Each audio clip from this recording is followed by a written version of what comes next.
Guys, Eddie from Harlembling. A lot of you have been messaging me that you've been missing my reviews. I'm going to be back better than ever with the reviews. Same as the jewelry space is missing out on real jewelry. YouTube, there's really no real jewelry reviewers left that tell honest content. So I'm going to be back with the spray paint, with the bolt cutters. These are small ones, but I have big ones as well. With my knife, we're gonna test jewelry out there and tell you guys what is. And that's what's left of the trap. I do not have a problem with my competition. There's a lot of great jewelry companies out there. I have a problem with BS Chinese companies that lie. Companies that say something is gold when it's not gold. Companies that spend more on their fancy Instagram ads that have zero truth than on their quality control. Companies that do not have merchandise in stock. At Harlembling, everything you see on our website, we have in stock ready to ship to you guys. And any legitimate company should have the same.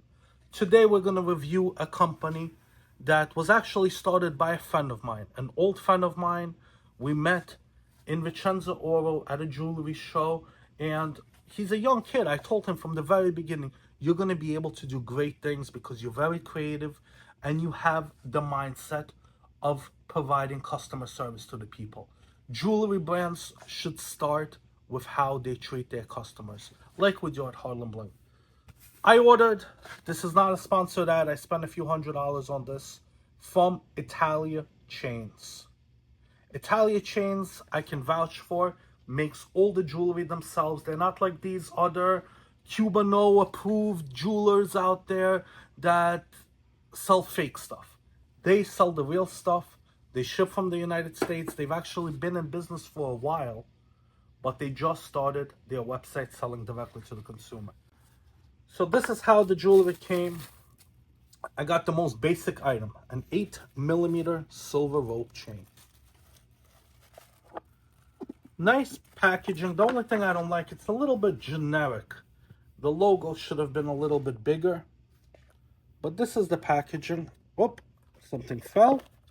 Inside is a card.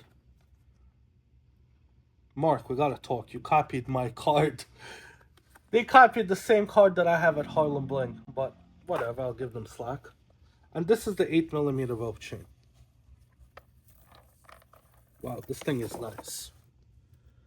Whenever I get a rope chain, the first thing I do is see how flexible it is. As you guys can see, this rope chain is handmade. You see how easy it is to bend, because rope chains are not easy to bend. You can't put a pendant over them. This rope chain is beautifully made. Look at the diamond cuts. I can tell you guys it's Italian right away just from the way it looks. Very nice piece of jewelry. Very nicely made. It actually looks almost identical to the Harlembling rope chain. Did they just steal my design? So which one of these is the Harlembling rope chain? So this is the Harlembling. It weighs 151 grams for a 28-inch. And this is the ItaliaChains. It weighs 146 grams. The reason is because it has slightly larger diamond cuts. You can barely tell. By looking at it, I can tell the difference between these two chains. It's like a fingerprint. The jeweler that makes it, it's a different person. But they look almost identical. And it's not because ItaliaChains stole our design. It's the same as this t-shirt. The length of the sleeve is constant against all t-shirt companies. There were pyramids in ancient Egypt, and there were pyramids in the Mayans. The design is the same. The quality is 99% the same. I'm going to be a little biased and say Harlembling is slightly, it's different. I can't even say it's better. Shout out to ItaliaChains. You're doing great things. Comment below which other jeweler I should review. And I'm not reviewing these cartels and these fake Chinese websites that dropship jewelry from China. If you have a legitimate jewelry company you guys want me to review, definitely comment below. Look out for my next review. And this guy is going to come out in the next one. ItaliaChains, you get a 10 out of 10.